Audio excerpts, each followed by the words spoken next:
So, each of you had received a little briefing paper that gives a little bit of this kind of background that I'm talking about, and gives you a little bit of information about sort of strategies for your group that you're going to want to be trying to achieve some outcomes in these negotiations. All right? And the other groups have a different briefing sheet that describes sort of what they're trying to achieve here. Okay, so you want to have that stuff in mind.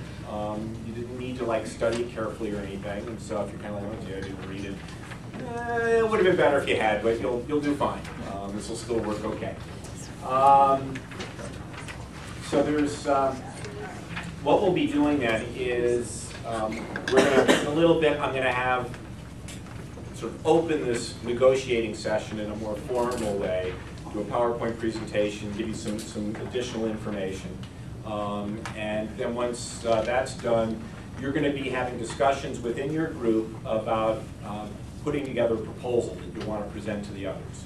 Okay? So each of your teams, you'll want to identify probably 2 people, if not more, to be envoys. Okay? Those envoys will be people who are going to go to the other groups to say, here's what we're thinking, this is what we're proposing that we do, here's what we'd like to see you do, and kind of back and forth and see if you can come to some agreement on it.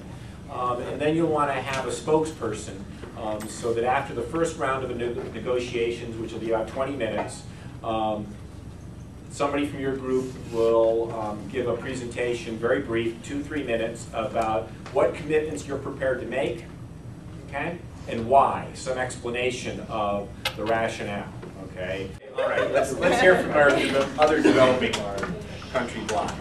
All right, so we're representing the other developing countries in the world, and we'd like to point out that we are currently emitting only 3.28 billion metric tons of carbon compared to all of you guys over there.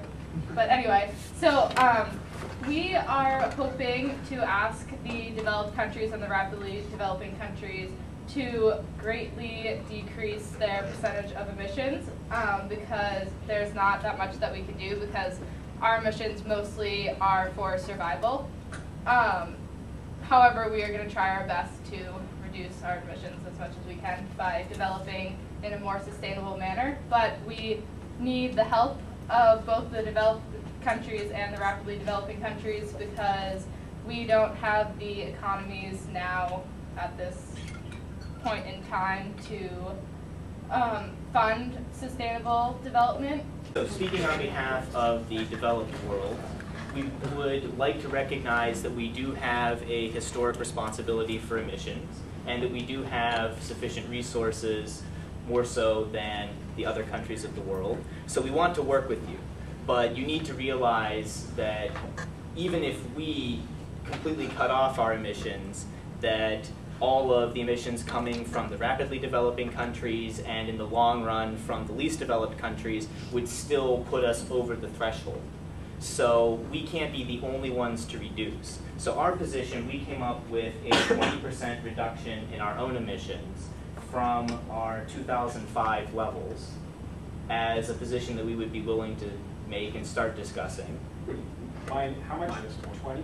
20%. A 20% decrease. But as of 2005, right? Yes, as of 2005. But in order for us to do this, we're going to need to see additional reductions from the rest of you, particularly from China, India, and the rapidly developing bloc. So, first up, developed countries have historically been responsible, which they just acknowledged. So we are expecting them to reduce their emissions by at least 30% from their 2005 levels through sustainable development and other stuff.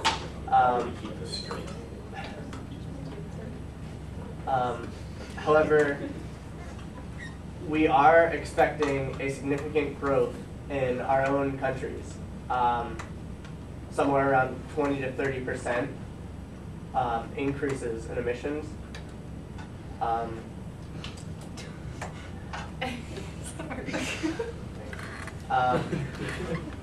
And in developing countries, as they too are developing. We expect that over the next 45 years or so, they will expand drastically, and so we're expecting around a 50% emission increase in emissions, which is So 50%. yeah. Okay. And for our issues with deforestation, we want to cut back on 25% of deforestation, while also increasing afforestation by 15%. Only if we get money to compensate losses, because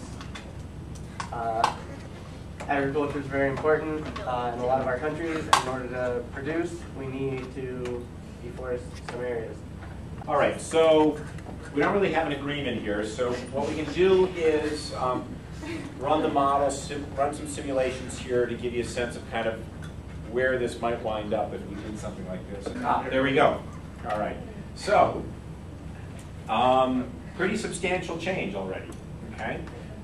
You can see the results here in this diagram on the left showing emissions by the different groups, and a significant decline there for the developed countries. Developing countries kind of, some growth and then holding steady, and not a whole lot of change for the other developing countries. Okay? This agreement would get us pretty far in terms of, rather than 900 and something parts per million by the end of the century, we'd be below 600, 500 and something parts per million. Okay? But keep in mind that we've been talking about 450 as being sort of the minimum that we need to be thinking about for the where we want to be, and we cross that in the year 2050. Okay, so by mid-century, we would go through 450 parts per million and continue to grow. Okay, so for temperature change, the business as usual up near say 4.8 degrees centigrade. Now with these tentative agreements that are on the table, if that was what we settled with, we'd be around 2.7 or so, that looks like. That's still that's pretty far above what we've been talking about as a threshold for dangerous climate change, that we would pass through that 2 degrees by year 2060 or so. And then if we really wanted to be thinking about 1.5 degrees, which the Maldives in the past at previous meetings, did the Maldives leave? Maybe she's drowning. She's drowning. Okay, well, I'll speak on her behalf. At the Copenhagen meeting and the Cancun meeting, the Maldives was very emphatic that 2 degrees, that means they're going underwater. Okay, their country doesn't exist after a century or 2 centuries if we have warming at 2 degrees or more. And that we really need to be down at, say, 1.5 degrees or so. Otherwise, ice sheets are going to disintegrate, and that's the end of the Maldives. Okay, so that's kind of where we are now with these things. Okay, all right. Do you guys want to discuss these at all? Anybody want to raise a point in the plenary?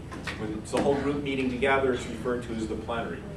You've kind of seen how this would play out. Any of you have further comment, statements that you'd like to make? Yes.